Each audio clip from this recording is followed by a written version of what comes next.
What's up, everybody? Welcome back to another episode of Food Days. Today we're going to do stuffed peppers.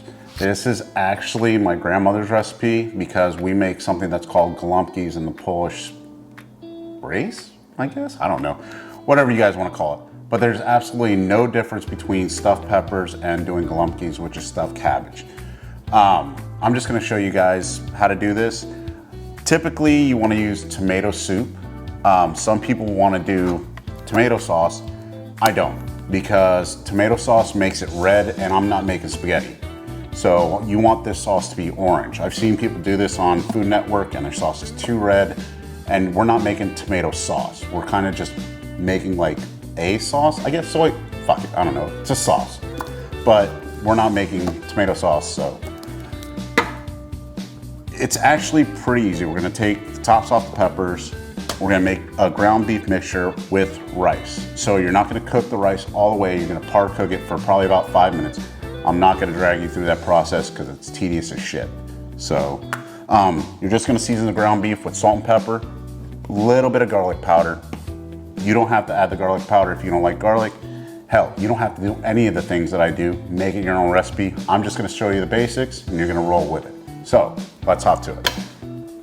So like I said before, I'm not gonna drag you through this step, but I'm gonna put this rice through a colander with some water. It's about a half cup of rice. I'm probably not gonna use it all, but per pound of ground beef, you're gonna use a quarter of a cup of rice. But I'm gonna rinse this rice, parboil it for about 5 to 10 minutes, then pull it out, and I'll show you that process. But we're gonna kinda speed through all this. You're not gonna see anything, so by the power of editing, we'll get further than this.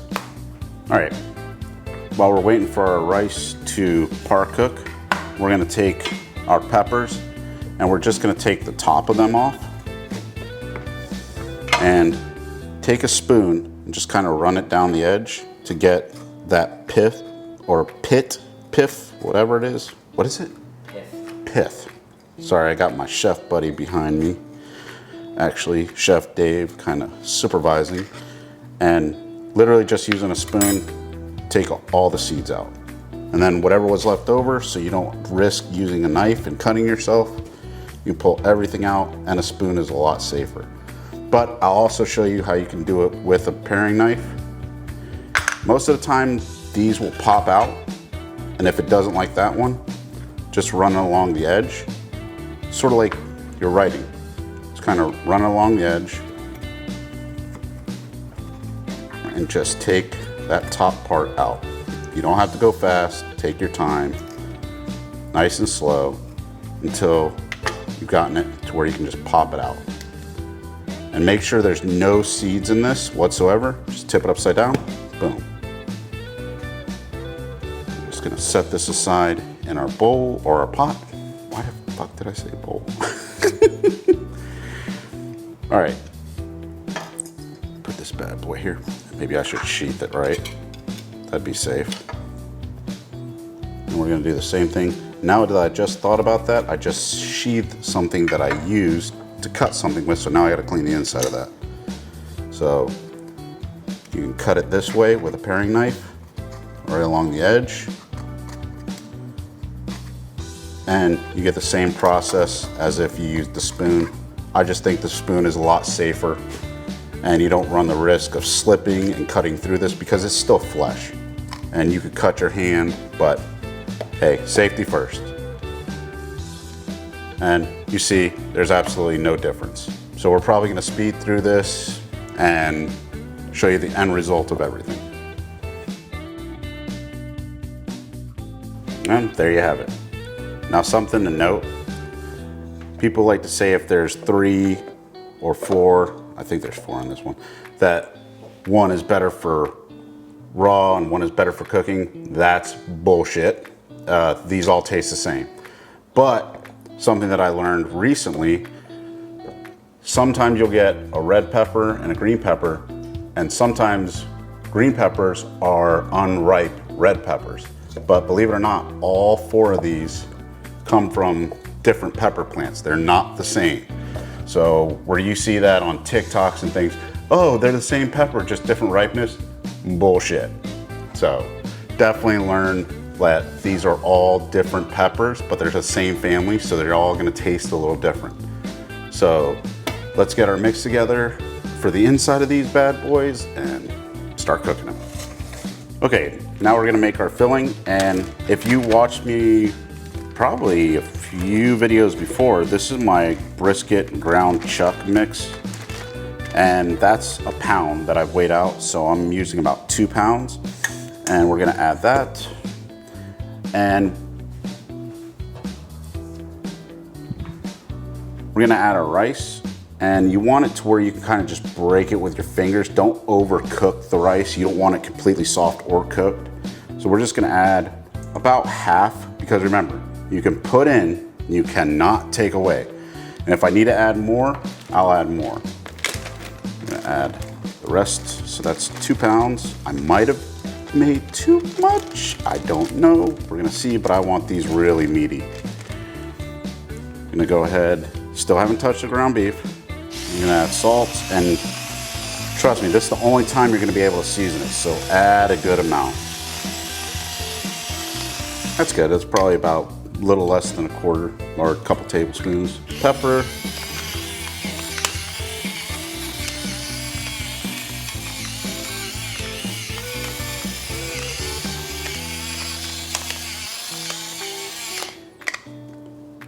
And a couple shakes of garlic. That's good. Take my ring off for this. And we're gonna go ahead and give this a mix. And yes, oh my God, I'm not wearing gloves like every other YouTuber, because guess what? It's my food, I'm eating it. I don't understand why these people do that shit. So stupid. It's like you're cooking at home, you're not cooking for a restaurant. Why are you wearing gloves? I get it if you don't want your hands dirty, but come on now. Let's be reasonable. So, yeah, that looks about right.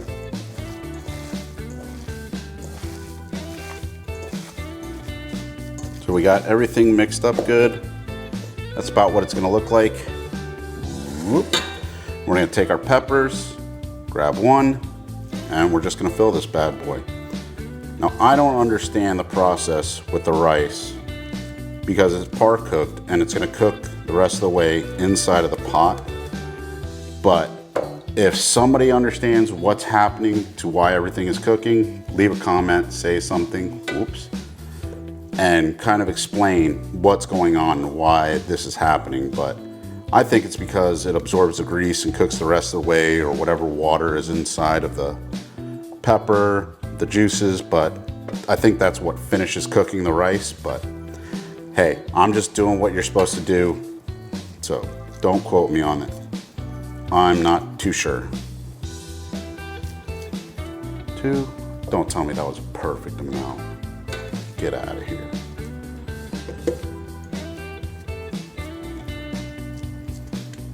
I think I nailed it. I think I nailed it.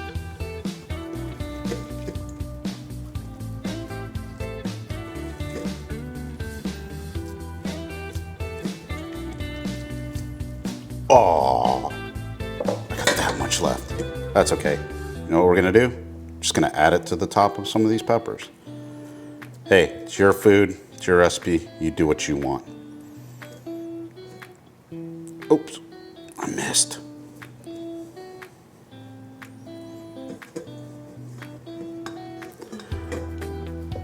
All right, so that's what they look like, and let me clean up and I'll show you the rest of the way. So I've cooked a half cup of rice. This is probably a quarter of a cup, so I only use a quarter of a cup. Measure it by eye. This is just discarded. Rice is only $1.25, maybe $2 most a bag, so I maybe wasted 30 cents. It's not gonna kill you.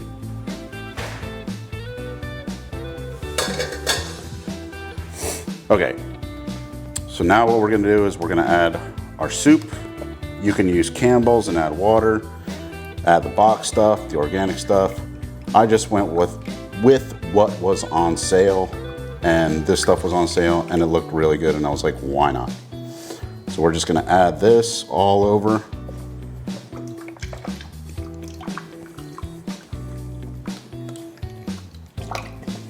Yep, definitely gonna use the second one. So typically, when you use canned tomato paste, you need to cook it off and get the canned taste out of it. I'm using the tube stuff. It really doesn't have that much of that metal taste like this does, so that's why I'm going with this. So you probably want about maybe 1/4 cup, and you want to kind of put some in the middle and a little bit on each side. It just to enrich the flavor, and that's all tomato paste really does because it's really concentrated. So it would be the same amount as this that we're going to use, but I just have this on hand, and this is going to last longer on my shelf than this is going to last in my refrigerator. So I'm going to go through this first before I open this can. And I'm going to add the rest of this soup.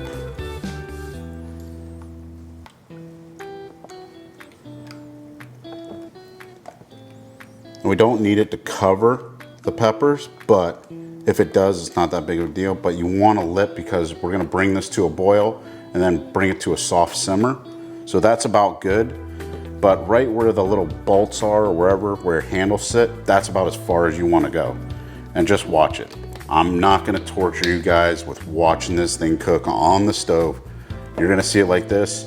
I'm just going to bring it right off after it's done because I've been doing that and I kind of want to change the way I'm doing things. So we'll be right back right when this is cooked. And note, when you bring it up to a boil, put a cover on it, bring it down to a low simmer.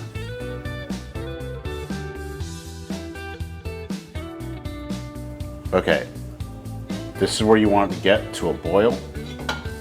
Put the lid on it, now bring the temperature down. I didn't get it to a boil and I was really scared about this. Now you're gonna let this rock for about 20 to 25 minutes, and we're gonna use our temperature gauge to temp the ground beef because nobody wants to get sick, but you're not really gonna get sick from beef because some people like rare steak, so we'll see you soon. All right, we got our thermometer on. We're gonna check. You want it about 145 for ground beef. Don't go all the way down. Sitting at about 117. Let's check the other ones. 119, 120.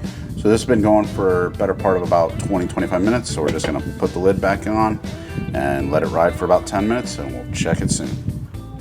All right, it's been a little bit over 45 minutes.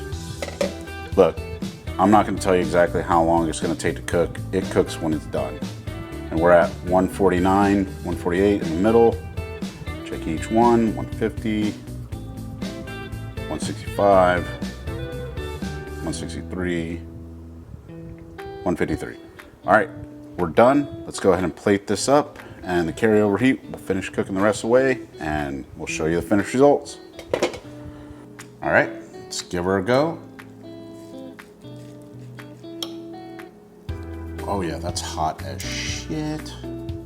Ooh. So let's go ahead and get us a bite.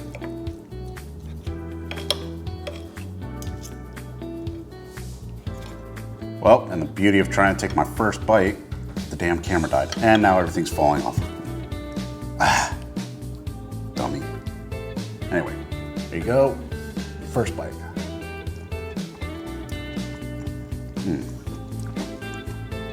So tasty. Typically you serve it with mashed potatoes. You want to do a rice, anything else, not a salad. But this gravy or sauce that's on the side, it's so good. And the beef, because we made our own, I'm not too fatty, but oh yeah, falls apart. But don't forget, recipes down at the bottom in the description. Don't forget to like, subscribe, comment, and don't get caught in the food days. I'm taking this with me. See ya.